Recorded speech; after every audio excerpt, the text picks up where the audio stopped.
অনুষ্ঠান বাড়ির মাছের মাথা দিয়ে যে মুগের ডালটা হয় সেটা আমরা খেতে সকলেই খুব ভালোবাসি। আজকে সেই রেসিপিটিই থাকছে বাড়িতে কিভাবে আপনারা অতি সহজেই বানিয়ে নিতে পারবেন সেটাই আজকে করে দেখাবো। প্রথমেই তার জন্য এখানে আমার মুগের ডাল লাগছে। আমি মুগের ডালটাকে ভেজে নিয়েছি, ভেজে সেদ্ধ করে নিয়েছি মুগের ডালটাকে। এরপর মাছের মাথা লাগছে। এখানে আমি কাতলা মাছের মাথা নিয়েছি। মাথাগুলোকে ভালো করে ধুয়ে নুন হলুদ মাখিয়ে নিয়েছি। এবার কড়াইতে তেল গরম করে মাছের মাথাগুলোকে প্রথমে ভালো করে ভেজে নেব। একটা পিঠ ভালো করে ভাজা হয়ে গেলে উল্টে আর একটা পিঠ ভেজে নিয়ে ভাজা হয়ে গেলে মাছের মাথাগুলোকে তুলে একটা সাইডে রেখে দেবো। ডালের জন্য কিছু সবজি লাগছে, গাজর, ফুলকপি, মটরশুঁটি, বিনস নিয়েছি আমি এখানে ছোটো ছোটো করে কেটে নিয়েছি। এরপর তেলের মধ্যে প্রথমে গাজরগুলোকে দিয়ে একটু নরম করে ভেজে নেব। ভাজা হয়ে গেলে তুলে রেখে দেবো। এরপর বিনসটাকেও সেইভাবে ভেজে নেব। ভাজা হয়ে গেলে তুলে রাখবো।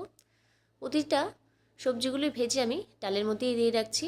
এরপরে ফুলকপি লাগছে, সেই ফুলকপিগুলোকেও ভেজে একটু নরম হয়ে গেলে তুলে নেব। তুলে ডালের মধ্যে দিয়ে দেবো। এরপর যে মাছের মাথাগুলোকে ভেজে রেখেছিলাম সেটাকেও ডালের মধ্যে দিয়ে দেবো। সব রকম সবজি আর মাছের মাথাটাকে ডালের মধ্যে দিয়ে আমি রেডি করে রাখলাম। এরপরে তেলের মধ্যে ফোড়ন দিতে হবে, তেজপাতা, শুকনো লঙ্কা, গোটা গরম মশলা আর গোটা জিরে। প্রথমে ফোড়নটা দিয়ে নিয়ে এরপর কুচি করে পেঁয়াজ, সেই কুচি করা পেঁয়াজটাকে তেলের মধ্যে দিয়ে দেবো। একটু পেঁয়াজটার কালারটা চেঞ্জ হলে এর মধ্যে আদা বাটা, রসুন বাটা, লঙ্কা বাটা, জিরে গুঁড়ো, নুন, হলুদ সব কিছু দিয়ে নিয়ে মশলাটাকে ভালো করে একটু নাড়াচাড়া করে নিয়ে এর মধ্যে মটরশুঁটি দিয়ে দেবো। মটরশুঁটিটা দিয়ে একটু সামান্য জল দেবো নিচে যাতে মশলাটা লেগে না যায়। মশলাটাকে এবার ভালো মতো কষিয়ে নিতে হবে। যতক্ষণ না কাঁচা গন্ধটা মশলা থেকে বেরিয়ে যায় ততক্ষণ মশলাটাকে ভালো মতো কষিয়ে নেব। কষানো হয়ে গেলে এরপর আগে থেকে যে সেদ্ধ করা ডাল, সব ভাজা সবজি একসাথে রেডি করে রেখেছিলাম সেই ডালটাকে এবার মশলার মধ্যে দিয়ে দেবো। ডালটাকে দিয়ে মশলা আর ডালটাকে খুব ভালো মতো একসাথে মিশিয়ে নেব।